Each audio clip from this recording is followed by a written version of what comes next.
Badang telah memikirkannya. Setelah menang atas Dewa Kabuki malam ini, dia pasti akan menjadi populer di lingkaran arena pertempuran bawah tanah. Saat itu, semua orang akan bertanya-tanya siapa yang bisa mengalahkan Kabuki. Setelah itu namanya pasti akan dikenal luas dan menjadi pendatang baru di kancah pertempuran.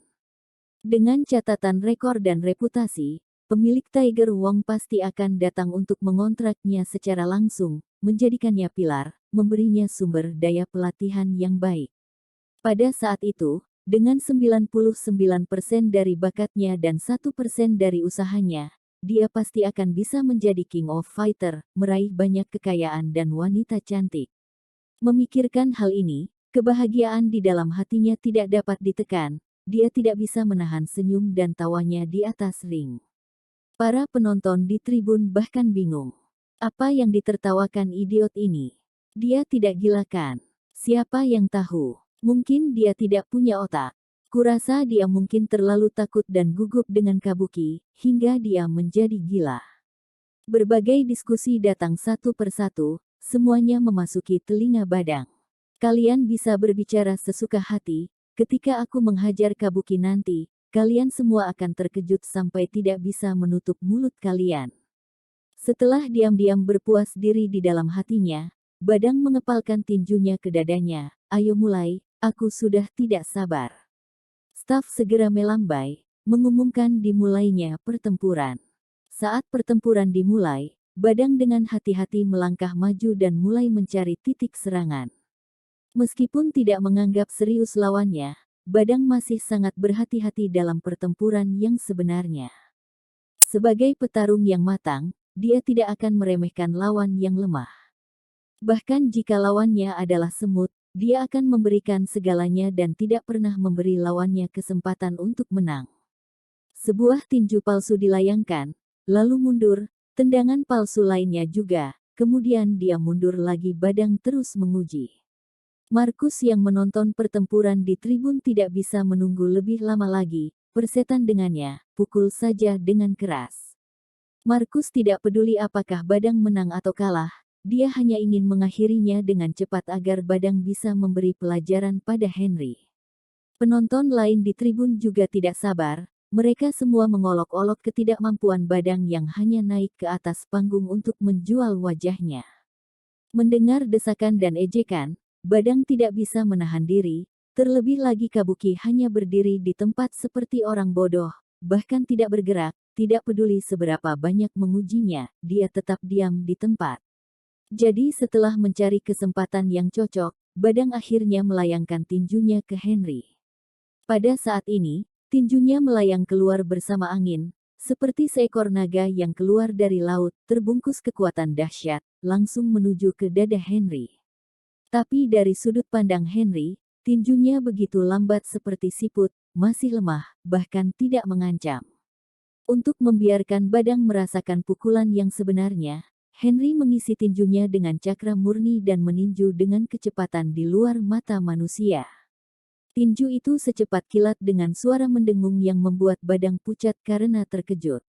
Dia ingin menghindar, tapi pukulan Henry sangat cepat hingga dia tidak bisa menghindarinya. Ini sudah berakhir. Ketika kesadaran ini muncul di benak Badang secara naluriah, tinju Henry sudah menyentuh telinganya. Ini bukan meleset, bahkan Badang tahu bahwa Henry melakukannya dengan sengaja. Karena pukulan ini terlalu berat, sehingga jika kepalanya dibiarkan menerimanya, dia akan berakhir. Namun, bahkan jika pukulan itu sengaja dibelokkan, suara dengungan yang nyaring dan angin yang mengalir ke telinganya masih menyebabkan Badang sakit kepala. Jadi dia bahkan tidak peduli untuk melawan Henry, tanpa sadar mengangkat tangannya untuk menutup telinganya, bergidik kesakitan. Darah segar mengalir keluar dari telinga Badang dan akhirnya jatuh kering. Aku mengakui kekalahan, aku mengakui kekalahan.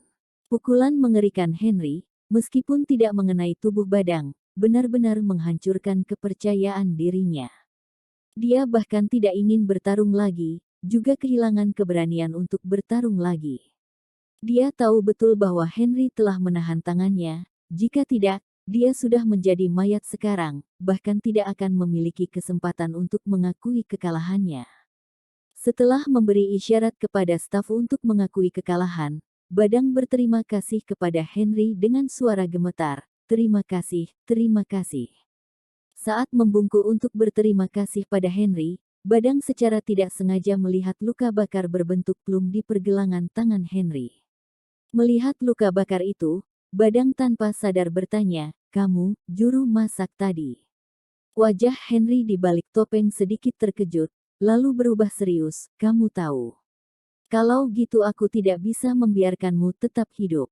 Ketika kata-kata ini sampai di telinganya, Badang sangat ketakutan hingga kakinya menjadi lemah, hampir jatuh berlutut di atas ring. Untungnya, ada pagar di belakangnya.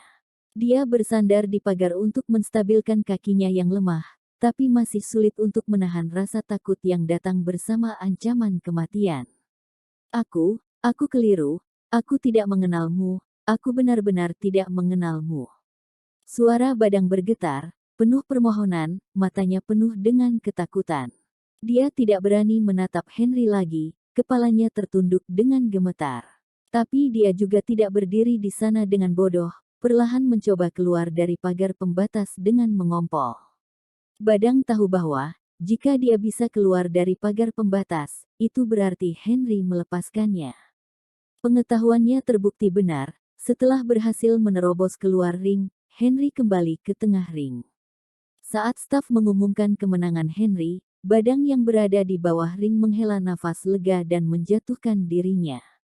"Dia selamat, dia telah menyelamatkan nyawanya dari kematian aku." Badang mengumumkan bahwa aku sangat takut hingga mengompol di celana.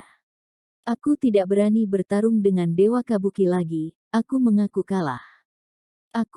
Badang mengumumkan bahwa aku pengecut, tidak punya kemampuan sama sekali, aku adalah sampah. "Nah, kamu berteriak cukup keras, kupikir kamu begitu hebat, aku bertaruh 2 juta untukmu, tapi kamu malah menyerah, dasar pengecut, ganti uangku." Di tribun, semua jenis ejekan dan kutukan terdengar tanpa henti, wajah Badang terbakar karena rasa malu. Dia pikir bisa mengalahkannya, tapi dia tidak tahu jika kekuatan tempur Henry begitu kuat hingga dia bahkan tidak perlu memukulnya, hanya meninju melewati telinganya sudah cukup untuk membuat telinganya berdarah dan kepalanya sakit hingga mau pecah. Mengingat bahwa nyawanya hampir dipertaruhkan, dia sangat malu dan takut hingga ingin segera keluar dari tempat ini. Tapi pada saat ini, Markus datang dan membantunya, tidak hanya tidak menertawakannya, tapi juga menyemangatinya. "Tidak apa-apa, Kabuki ini tampaknya memiliki beberapa keterampilan, tidak memalukan dikalahkan olehnya. Lebih baik kamu menghajar juru masak dan meluapkan semua kemarahan dan kekesalanmu padanya." Hajar dia dengan keras. Lebih Bok tidak menyebutkan si juru masak, Badang hampir meledak ketika dia menyebutkan si juru masak. Tapi bukannya melampiaskannya, dia menahan amarahnya dan berusaha setenang mungkin. "Ayo temani aku ke tempat di mana tidak ada seorang pun, aku ingin berbicara denganmu."